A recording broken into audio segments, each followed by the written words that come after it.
All right, everyone, we're going to go ahead and start off with our players portion. Use the raise hand function if you have any questions. We have Patrick Surtain and Dylan Moses. James Ogletree, you're going to open it up. Yeah, to either one of you guys, just how much of an emphasis did you guys place on tackling this week with the air raid offense that makes you defend so much space? We just wanted to make sure, that we're just on every tackle and make sure that we burst to the ball and, make sure that we kind of like, kind of take away from, them gaining a lot of yards just as far as, them being the air raid offense. Aaron Settles, go ahead. It is for Dylan. In talking about gang tackling and getting to the ball, it just seemed like you guys were much more less reactive and less passive and more of an effort to getting the ball. How much of that confidence came during the practice? It came a lot during practice. We practiced it, Monday through Friday, and like I said, it showed in the game. Tony Sakalas, over to you. Yeah, for either of you guys, just how much confidence does this shutout give you, and where do you feel like the defense is now compared to maybe a few weeks ago? Well, this gives us a lot of confidence, going into the weeks ahead. We planned on, doing what we need to do to stop their air raid attack. And, we went into the whole week noticing what we need to do to control that. So I feel like carrying this momentum into the next weeks, ahead will give us a slight advantage.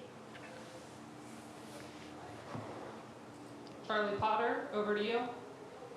Just for both of you guys, what is it that makes Devonta Smith so special? He had a big night tonight. I know you didn't face him in the game, but watching him in practice, what makes Smitty so special?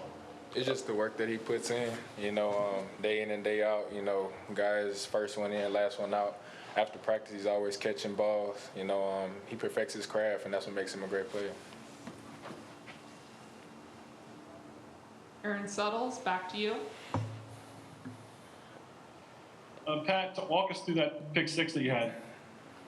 Well, I disguised it because I knew they ran that concept before early on in the game, so I recognized the play before it happened. And, I jumped it and sort of, caught the ball, and, I knew it was house call. So. Christopher Walsh, go ahead. This is for both of you. Does this feel like an Alabama defense now, and when did that start happening? I feel like, we have a lot more work to do. We're taking the, right steps, in the right direction, to get to where we want to be. It's always room for improvement. So, this isn't something that we just want to, be content with. Obviously we're going to enjoy the win for 24 hours, but back to the grind afterwards. Yeah. Brett Hudson, go ahead.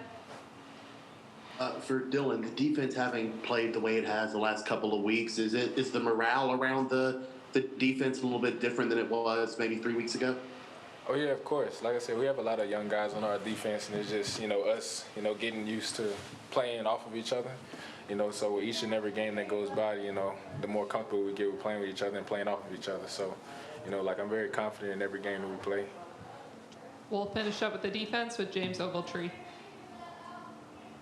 Yeah, again, to either one of you guys, what did you see out of Brian Branch in this game, and what did you see out of him throughout the week, kind of preparing as a freshman to come in and get a lot more playing time against a very difficult offense?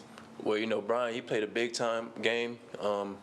He stepped into the secondary with full of confidence, and we trusted him to be in the game. And, he prepared the week like he was ready to go in to make plays. So it showed out there on the field, and, he still got room for improvement as always, but the future is bright for him. All right, thank you, Dylan. Thank you, Pat. Thank you both. Great job today.